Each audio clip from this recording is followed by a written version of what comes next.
because quite frankly, guys, I hate to say it now. So getting back to that the Kings loss, like the effort, I've seen the effort. Right now, what I'm seeing, what the Celtics are really struggling with, it's actually playing like the basketball portion. They've shown up. They showed up tonight until that last 8 minutes of that fourth quarter, last 10, where they went down by 10, and then they decided where they're going to show up. They showed up. They couldn't generate offense. They were playing. I saw it. They were trying. They were getting to the rim. I mean, they were trying. They were exuding energy. They just stunk. And, I think the way I view it was, and I'm not blaming Missoula Ball, but I think right now the Celtics need to get their rhythm back.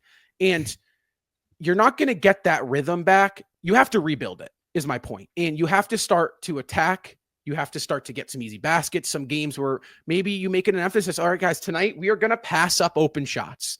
Tonight we're going to pass up some open threes in an effort to get to the lane. Yep. And then once you start to get into the flow, you get your flow back. Then you're going to start integrating. Okay, guys, now we're going to start building out again. But right now, Boston is in such a team shooting slump that they need to go somewhere else. They need to start building from a different aspect of this game, because right now they are ice cold and they are still not changing.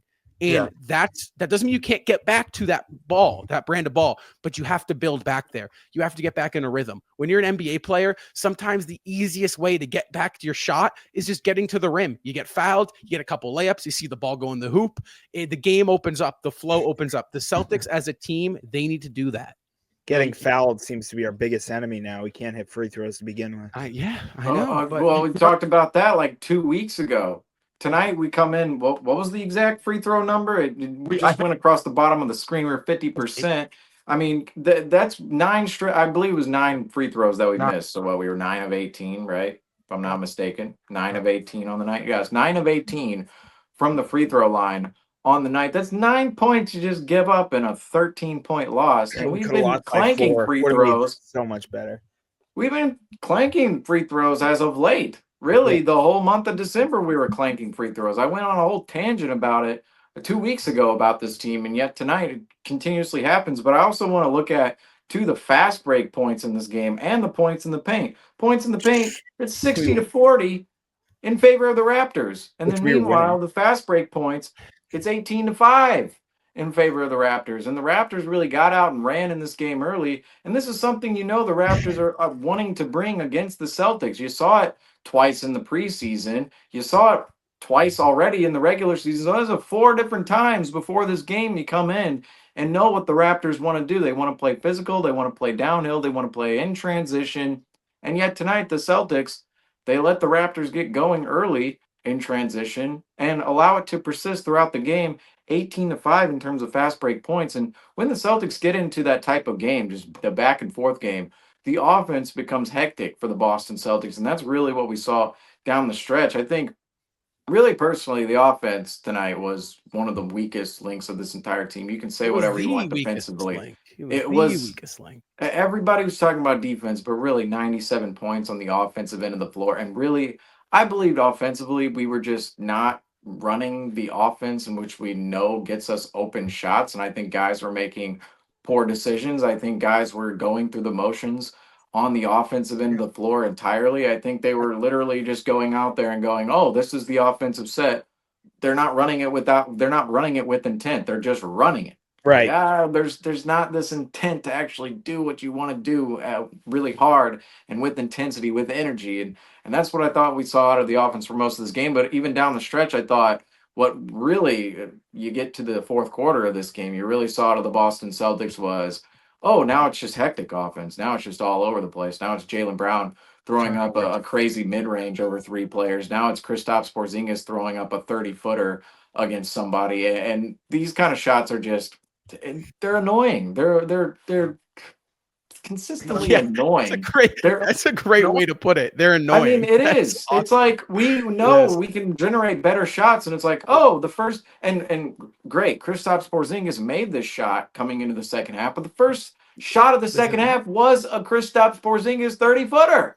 Yeah. Well, did we just talk about this on Postgame the other night, where it was like, oh yeah, it seems like the first play of the game is always a Kristaps Porzingis 30-footer. It was against the New Orleans Pelicans. Well, you come out in the second half after you're losing by 2 at half, and that's a point in the game where we're like, okay, we're actually not expecting to be here whatsoever, and it's Kristaps 30-footer. And then down the stretch, it's the Well, same you know what, thing. Seamus? Kristaps bad mid-range, Jaylen Brown bad mid-range, and Tatum too. I'll call out Tatum real quick. Tatum had a terrible performance tonight, but even his 38-point performance did a breakdown on that. I honed in on all the times he went to the rim, but there were a lot of points that were generated from Jason Tatum in that game.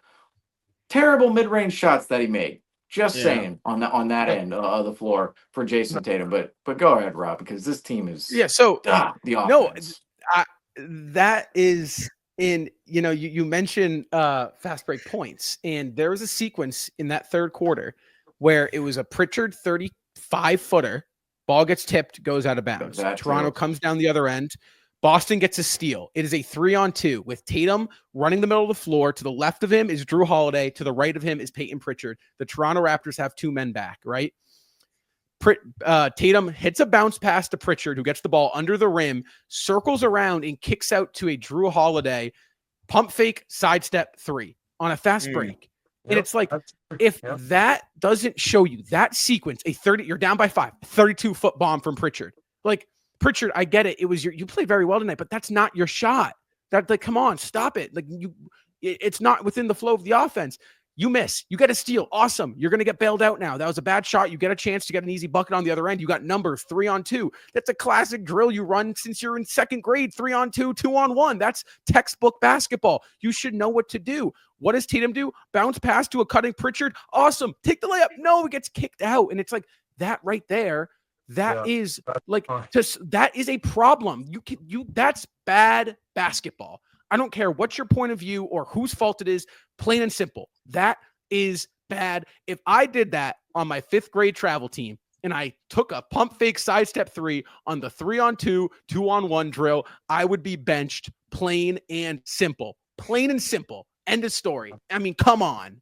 That's just bad. That was a great play, honestly, that you highlighted, because that one stood out to me as well, where you're just, when you have numbers on the break, it's like, how are we getting the shot that we just did? I mean, we're going to bring out the vocab term again tonight. It's mind-boggling.